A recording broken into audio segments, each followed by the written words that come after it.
ഇക്ക നിങ്ങൾ അറിഞ്ഞോ? ഉം. പിന്നെ ആ ഗ്രീഷ്മല്ലേ, ഗ്രീഷ്മന്റെ ഇന്ന് വാർത്ത കേട്ടു. ആ ഗ്രീഷ്മക്ക് വധശിക്ഷ കിട്ടി. അത് അടിപൊളിയില്ലേ? നല്ലതാ. പിന്നെ എപ്പോ കംപ്ലൈന്റ് കൊടുത്താലും ആണുങ്ങൾക്കാണല്ലോ വധശിക്ഷ കിട്ടാറുള്ളത്. ആണുങ്ങൾക്കാണ് എല്ലാത്തിനും. ഏത് പെൺകുട്ടികളെ പീഡിപ്പിച്ചെന്ന് പറഞ്ഞിട്ടും അല്ല, എന്താ പറയുക, പെൺകുട്ടികളെ തേച്ചെന്ന് പറഞ്ഞിട്ടല്ലേ, പെൺകുട്ടികളെ തേച്ചെന്ന് പറഞ്ഞിട്ടല്ലേ എപ്പോഴും ന്യൂസ് ഉണ്ടാവുക. അതെ. പക്ഷേ ഇതൊരു പെൺകുട്ടിക്ക് കിട്ടിയപ്പോൾ ഓളെ പെൺകുട്ടിയെന്നും പറയാൻ പറ്റൂല. ഭയങ്കര ക്രൂരതയാണ് ആ ചെക്കനോട് ചെയ്തത്.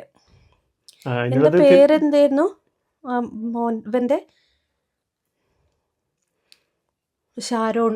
ഞാൻ ന്യൂസ് കണ്ടുകൊണ്ടിരിക്കുകയായിരുന്നു. പിന്നെ എന്തൊക്കെയാണ് ചെയ്തിരിക്കുന്നത്. എത്ര മരിക്കാൻ കിടക്കുന്ന സമയത്ത് പോലും ഹോസ്പിറ്റലിൽ നിന്ന് അവസാന സമയത്ത് പോലും ആ പെണ്ണിനോട് ചോദിച്ചു എന്താ തന്നെ, അങ്ങനെയൊക്കെ ചോദിച്ചിട്ട് ആ പെണ്ണ് പറഞ്ഞില്ല. എന്താ കഷായം ആരോ കൊടുത്ത കഷായമാണ്, ഏതോ ഒരു ഡോക്ടർ കൊടുത്ത കഷായമാണ്. ആ ഷാരോണിൻ്റെ ഏട്ടന് ഡോക്ടറാണ്, ആയുർവേദിക് ഡോക്ടറാണ്. എന്നിട്ട് പിന്നെ ഷാരോണിനോട് ഓളോട് ചോദിച്ചു, ഗ്രീഷ്മനോട് ഷാരോണിൻ്റെ ഏട്ടൻ ചോദിച്ച് എന്ത് മരുന്നാണ് ഈ കഷായമാണ് കൊടുത്തതെന്ന് പറഞ്ഞപ്പോൾ എന്ത് മരുന്നാണ് തന്നെ, അതിൻ്റെ ഇതുണ്ടോ, കടലാസോ അങ്ങനെ എഴുതി തന്നതോ എന്തെങ്കിലും ഉണ്ടോ എന്നൊക്കെ ചോദിച്ച്. ഡോക്ടർ എഴുതി തരുന്ന ഷീട്ടില്ലേ അത് ചോദിച്ച്. അപ്പോൾ പറഞ്ഞ ബോട്ടിലാണ് തന്നേന്ന്. ആ ബോട്ടിലിൻ്റെ മൂടി എടുത്തിട്ട്, നിങ്ങൾ കണ്ടിട്ടുണ്ടാവുക ന്യൂസ് 2 വർഷം മുന്നേ. കണ്ടതാ. പിന്നെ ബോട്ടിലിൻ്റെ മൂടിയാണ്, പകുതി ബോട്ടിലാണ് തന്നേന്ന് പറഞ്ഞു. അപ്പോൾ പറഞ്ഞ ബോട്ടിലിൻ്റെ മൂടി എടുത്തിട്ടൊന്ന് ബോട്ടിലിൻ്റെ സ്റ്റിക്കർ ഒന്ന് അയച്ചു കൊടുക്കാൻ പറഞ്ഞു. അപ്പോൾ പറഞ്ഞ ആ മരുന്നിൻ്റെ ബോട്ടിലല്ല, വേറെ ബോട്ടിലേക്ക് പകുതി ആക്കിയിട്ടാണ് തന്നേന്ന് പറഞ്ഞു. പിന്നെ എന്നാ പറഞ്ഞ് ബോട്ടിലിൻ്റെ മൂടി എന്തെങ്കിലും ഉണ്ടെങ്കിൽ അതൊന്ന് അയച്ചെടുക്കാൻ പറഞ്ഞു. അപ്പോഴും അതും വേറെ എന്തൊക്കെയോ ആണ് പറഞ്ഞുകൊണ്ടിരുന്നത്. ഒരുപാട് വട്ടം ചോദിച്ച് പിന്നെ ഏത് മരുന്നാണ് ഇവർക്ക് ഇങ്ങനെ ആയതിന് തിരിച്ച് ഡോക്ടർമാർക്ക് എന്തെങ്കിലും ചെയ്യണം എന്നുണ്ടെങ്കിൽ ഏത് മരുന്നാണ് കൊടുത്തതെന്ന് അറിയണ്ടേ. എന്നിട്ട് ലാസ്റ്റ് പോലും ആ പെണ്ണ് പറഞ്ഞില്ല, ഏത് മരുന്നാ കൊടുത്തേ പറഞ്ഞില്ല, എന്തിനാണ് കൊടുത്തതെന്ന് പറഞ്ഞില്ല. ഫസ്റ്റ് ഇത് ഓനെ കൊണ്ട് കുടിപ്പിക്കാൻ എന്താ ചെയ്തതെന്നറിയോ, പിന്നെ ജ്യൂസ് ഫ്രൂട്ടീൻ്റെ ചാലഞ്ച് നടത്തിയപ്പോൾ എല്ലാവർക്കും അറിയുന്ന കാര്യം തന്നെ ആയിരിക്കും അത്. അതൊക്കെ ഭയങ്കര ന്യൂസ് ചെയ്യുന്നു. 2 വർഷമായിട്ടുള്ളൂ. 2 വർഷമല്ലായിട്ടുള്ളൂ. അപ്പോൾ ഇങ്ങനെ ജ്യൂസ് എന്താണ് ഫ്രൂട്ടി ചാലഞ്ചാണ് ഫസ്റ്റ് നടത്തിയത്.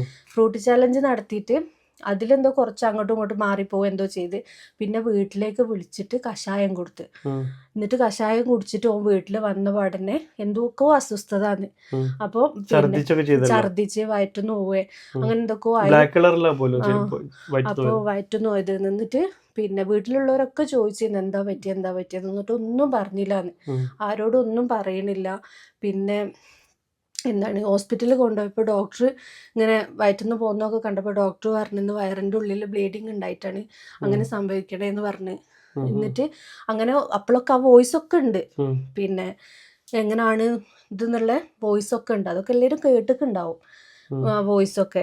പിന്നെ അങ്ങനെ ഒന്നും കൊടുത്തിട്ടില്ല, ഞാൻ അറിഞ്ഞുകൊണ്ട് അങ്ങനെ ചെയ്യോ പിന്നെ അങ്ങനെയൊക്കെ. പക്ഷെ ഓള് ശരിക്കും അഭിനയിച്ചതാണത്. അത്രയും ചോദിച്ചിട്ടും പറയാതെ ഓന് കൊല്ലാൻ വേണ്ടിയിട്ട് ശരിക്കും ചെയ്തതാണ്. ശിക്ഷ കിട്ടി. അപ്പോൾ ഇന്നിപ്പോൾ ന്യൂസിൽ കണ്ടത് എന്താണെന്നറിയോ, ഈ പിന്നെ വിധി പറയുന്നതിൻ്റെ മുന്നേ ഷാരോണിൻ്റെ അച്ഛനെയും അമ്മനെയും ജഡ്ജി നേരിട്ട് വിളിച്ചിരുന്നു, കോടതിൻ്റെ അകത്തേക്ക് വിളിച്ചിട്ട് അവരോട് ഇങ്ങനെ ചോദിച്ചിരുന്നു. അപ്പോൾ കാര്യങ്ങളൊക്കെ ചോദിച്ചിട്ടാണ് വധശിക്ഷ പ്രഖ്യാപിച്ചിരുന്നത്. അപ്പോൾ പിന്നെ എതിർവക്കീൽ പറഞ്ഞല്ലോ രണ്ടാൾക്കും ഒരേ പ്രായം തന്നെ അല്ലേ, പിന്നെ അപ്പം രണ്ടാൾക്കും ഒരേ പ്രായം തന്നെ ആണെങ്കിൽ ഇവള് ഓനോട് ചെയ്തത് ഭയങ്കര ക്രൂരതല്ലേ, അപ്പോൾ എന്തിനാ അങ്ങനെ ചെയ്ത്, അത് ശിക്ഷ ഇളവ് കൊടുത്തൂടെ എന്നൊക്കെ പറഞ്ഞപ്പോൾ ജഡ്ജി പറഞ്ഞത് രണ്ടാൾക്കും ഒരേ പ്രായം തന്നെ അല്ലേ, രണ്ടാൾക്കും ഒരേ നീതി കിട്ടണ്ടേന്ന് പറഞ്ഞത്. എന്നിട്ട് വിധിയൊക്കെ അറിഞ്ഞിട്ട് കോടതിയിൽ നിന്ന് പുറത്തേക്ക് വരുമ്പോൾ ഓക്ക് ഒരു കൂസലും ഇല്ലാന്ന്. ഞാൻ കണ്ടു, ന്യൂസിൽ കണ്ടു. ഞാൻ ന്യൂസ് ഇങ്ങനെ നോക്കിക്കൊണ്ടിരിക്കുകയാണ്, ഒരു കൂസലും ഇല്ല.